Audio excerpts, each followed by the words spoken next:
Can you share with us your basic knowledge about the Penns Valley Area School District's academic performance recognitions, finances, and facilities? Again, I'm going to kind of echo what Mr. Benford and Mr. Brock have said. I'm not currently a sitting board member. Academically, I know that we are making the adequate yearly progress that we're supposed to make according to standardized testing. Economically, we carry a large debt, and some of what comes up as a concern is fiscal responsibility within the district. So that's something that, if elected, I will be looking at. As far as recognitions, I know that we're recognized for the progress that we make each year according to the standardized testing. And as far as the facilities, I know that there's some issues regarding facilities. We're currently in the midst of a building project, trying to figure out how to meet everybody's needs. The big question comes up, why are we $24 million in debt and we don't have adequate facilities for things that people need, like gym space and locker rooms and things of that nature.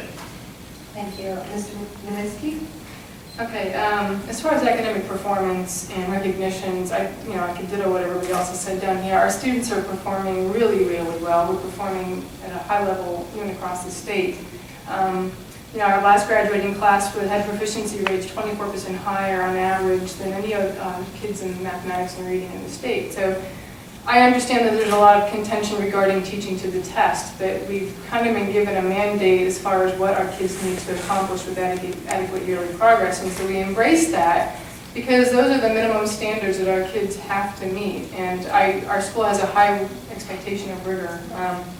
We have had teachers that have made qualified for Teacher of the Year, and we actually had a Teacher of the Year in the last couple months and last couple of years.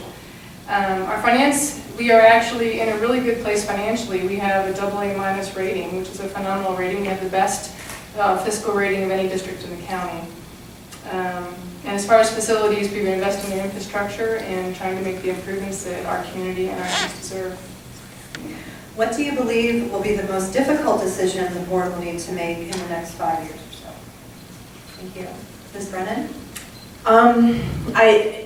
I think across the board that, we're going to say it's an economic, there's going to be some type of difficult decision made as far as, economics, as far as a budget, and as far as, I know that there's been talk of what needs to be cut, which is a scary thought because you really don't want to cut anything. You want to continue to add and improve so that you can educate your students and have them ready for the real world and give them as many leg up as you can for the real world. So what I'd like to see is a strategic plan so that we can look at what's happening in 5 years and what we need to anticipate. Are we going to need to make repairs? Are we going to need to make renovations? Are we going to need to look at where we need to blend programs or think outside the box and really look at saving money and how to do that? Thank you. Ms. Niewinski? The disadvantage to going last is that everybody's usually said everything you need to say before you. Okay, financial issues that we're going to be facing. Obviously, retirement is the big gorilla, that everybody's going to be facing. And 40% increase this past year. That could be another anywhere from 25 to 30% increase in successive years coming. So that's going to be a large chunk of our budget that we're going to have to be able to shift around and to deal with. There is some legislation that people are looking at to actually try and alleviate that sharp spike in it. As far as academics, there are going to be changes coming down through the state level as far as Common Core and some other things that we're going to need to embrace. And I just really want to make sure that we are meeting the needs of all children and not just the children that are in the middle of the bell curve, but the children with special needs and disabilities and children that are gifted. So I think we need to focus on that. Several people question recent school construction projects, such as the 2 new gyms that they don't feel are adequate to serve the community's needs, an $800,000 locker room project that has grown to an estimated $3 million multi-purpose room, training room, and storage complex. In your view, do these projects justify tax increases, and if so, why? That's a loaded question with a lot of different parts to it. Do they warrant tax increase? There are a lot of building projects going on. I don't know that there was enough communication or there was enough involvement of the community in how needed or how necessary these additions were. So it's really hard to say, because if the money is not there, there's going to have to be tax increases. I mean, the money isn't just going to fall from some other source.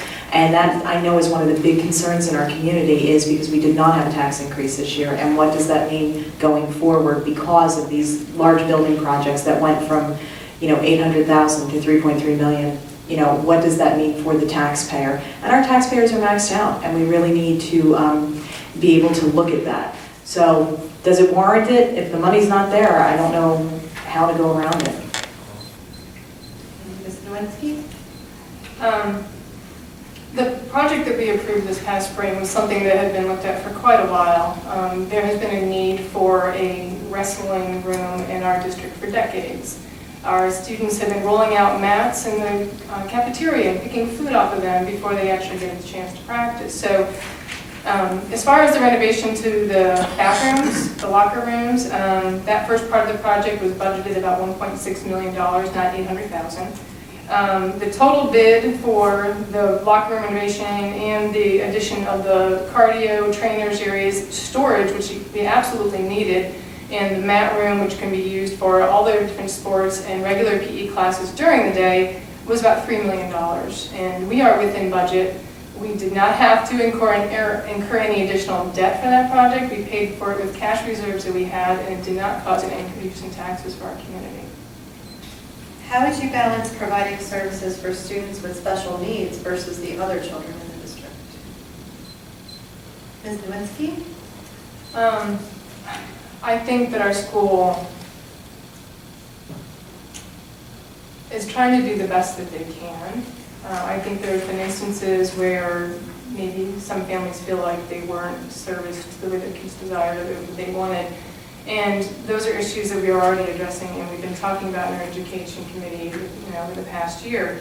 We talk about these needs. We're not oblivious to them. I think that should be really apparent to some people. And those are the things that we're focusing on in our goals this next year. We're looking at teacher effectiveness, academic performance, not just for high achievers, but for everybody. Our autism room has a 100% satisfaction rating. They are audited by the state, and they have the best rating around. Thank you. And Ms. Brennan? I think it's hard to say about balancing. I'm going to kind of echo a little bit of what Mr. Benfer said. Kids across the spectrum are going to learn in different ways, and we need to be meeting their needs. As educators, as the folks that are responsible for, or the district is responsible for setting them up for the real world, we need to be looking at every student, how they learn, where their shortfalls are, and where they excel. It should not be a matter of saying, well, if you fall in here, this is where we're going to teach, and you have to go to our level of teaching. We should be able to meet their needs. We should be looking to not just accommodate these kids, but we should also be looking to remediate them. Many of them could come off of IEPs if we are doing the real life skills, if we are teaching them. We need to have more open communication with the families that have these children so that we know what their needs are, and it's not about they're being too picky. If we're not meeting their needs, then we're not doing our job. So it shouldn't be rocket science. What do you think of the district's one-to-one technology initiative, and do you think it should be extended to include students at the intermediate and elementary schools? Ms. Niewinski? The one-to-one initiative is a fantastic idea that we've implemented. We are actually pretty progressive in this type of technology that we're putting into the hands of our 7th through 12th graders. I would like to see it come down into the 5th and 6th grade. Like I said, it might not be the laptops, it might be a different type of technology that our kids could use, both in school and out of school, but it's a fabulous idea. As far as elementary level, I'm not quite sure about that. There's some other things I'd rather see them implement in grade school, like more recess, but the physical activity thing I think is something maybe they could focus a little bit more on in the elementary levels. But the technology that we have in our classrooms is fabulous. We've got Promethean boards, we have kids using different types of technology, they write stories, they put it on the computer, they animate it, they read it, and they present it, and that's all we've done in the 1st grade. So the use of technology in our school district is profound, and I think it's been an amazing investment that we've made. Ms. Brennan? Can I ask for you to repeat the question again? What do you think of the district's one-to-one technology initiative, And do you think it should be extended to include students at the intermediate and elementary school levels? Yeah, I'm going to agree with everybody else that I think that the one-on-one technology initiative has been fantastic. All of my kids have been fortunate enough that they were all able, as of this year, to take part in it. It's been a real help. Homework is forgotten. A lot of the textbooks even are online, so it's really great that the excuse of, oh, I left that book in school is no longer an excuse because they definitely have their laptops with them. It also ties in really well with the exceptional children that we've been talking about, regardless as to what end of the spectrum they're on, because there's lots of great applications out there to help, whether it's autistic children, children with learning disabilities, and gifted children. So I think it's really great on that level. As far as expanding it, my understanding was that we would be looking at expanding it into the intermediate level in the next couple of years is what I thought they originally told us. And the elementary level, again, you're going to have to look at what's age appropriate for that. In this audience member's view, recent board appointments were only RCC supporters. If elected, what process would you use to make appointments, and what steps would you take to make all the decisions transparent? Thank you. Ms. Niewinski? I think that question is actually directed at me. I was appointed by the board last December. I applied for the position and I interviewed for the position along with so many people in this room. I was chosen based upon my experience and my education and my ability to answer questions relevant to our school district. It had nothing to do with my involvement with the RAMP Center or what people like to accuse. There was actually people in this audience tonight that were present during my interview, and I think if they were honest enough, they would also probably agree with that instead of trying to berate me over being appointed for a really silly reason. The RCC is no longer relevant, and I think we really need to focus on what's pertinent in our school district right now. As far as transparency, our board meetings are open. The day that I interviewed, that board meeting was open. People were welcome to come and to hear what I have to say and to see my credentials and my experience. And that's all I have to say. Thank you. Ms. Brennan? Yeah, after a few people answer, when there's this many candidates sitting up here, it does get difficult because I feel like we're just rehashing the same things. I think one of the things that would help is definitely having a variety of people on the board, that there are not just like-minded people. I think that is, unfortunately, not that the individuals on our board are not great people and they have stepped up to the plate to do a job that can be somewhat thankless. Unfortunately, I think that because they've spent so much time together, there is kind of a group think that goes on. And although that makes passing decisions and policy really easy, it can also be hampering in the fact that there's never any kind of discussion about what's the other side of this, somebody playing devil's advocate.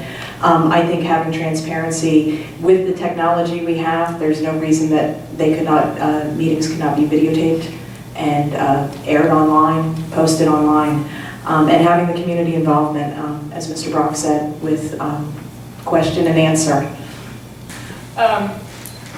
Good evening, ladies and gentlemen. My name is Amy Niewinski. My husband and I have lived in Aaronsburg for 12 years. I'm running for position of school board in Region 3, which is Millheim Borough, Haines Township, and Penn Township. I believe the quality of education that our children receive is vital to their future success. We have 3 children in Penns Valley Elementary and Intermediate School, and I enjoy volunteering in their classrooms and working directly with the students and the teachers. I'm an advocate for early childhood reading, and I serve on both the Center County Library Board of Trustees and the Friends of the East Penns Valley Library Board, and I'm currently a preschool teacher in Center Hall, assistant preschool teacher in Center Hall. While I think Penns Valley has the best academic and learning environment of all schools in Center County, I know that nothing is perfect, and there are changes that can be made. And those are the things that we have been focusing on since I came on board last December, particularly in our education committee meetings, and then in the goals that we set as a board for the district. We set goals that our administration has to achieve every year. And those goals that we've set this year are: 1, communication, teacher effectiveness, academic performance, and safety and security. I'm running for school director for several reasons, but my primary concern is that the current standard of academic excellence be maintained and improved upon for all students. I believe my experience collaborating with academic and government agencies and my willingness to respectfully and civilly work with people will be beneficial in evaluating the decisions our district makes for our board makes for our district. And I'm really encouraged by the progress that we made in the last 5 years, and I just want to make sure that that is the trend that we have in the future. As a school director, it's an extremely important job, and I am committed to being an effective member of our board. Thank you. Thank you. Thank you, and Ms. Brennan? I again want to thank the League of Women Voters for having this forum tonight and everybody in the community who came out. My name is Victoria Brennan, and I'd like your vote on November 5th for the position of School Board Director in Region 3. Going into this endeavor, I stand for transparency, integrity, open communication, and accountability. I am not a politician, I'm a community member. I want to represent you. My most recent professional experience was as the director of a county-wide program offering free family counseling to families with troubled teens for a nonprofit organization. Working in this capacity taught me about fundraising and budgets. I learned my way around a federal grant proposal, and it also solidified my beliefs that all children need and deserve opportunities to excel. I want the focus to be on students reaching their full potential by whatever means, whether it's academics, athletics, vocational training, or fine arts. They are smart and deserve every advantage we can give them. I want to promote a strategic long-term plan for the district, anticipating and evaluating the goals. Where does the district see itself going in the next 5 years? What about 10 or 20 years? Planning for this will assist in bringing about fiscal responsibility as well. I want the community to be involved and have a voice. 17 years in the counseling field has given me exceptional listening skills. Whether I agree with you, whether I believe you, whether I like you, it doesn't matter. I'm going to listen. I'm here for you as your representative. We're the stewards for the future of our students. There is no room for personal agendas. Thank you. Please join me in thanking all the candidates for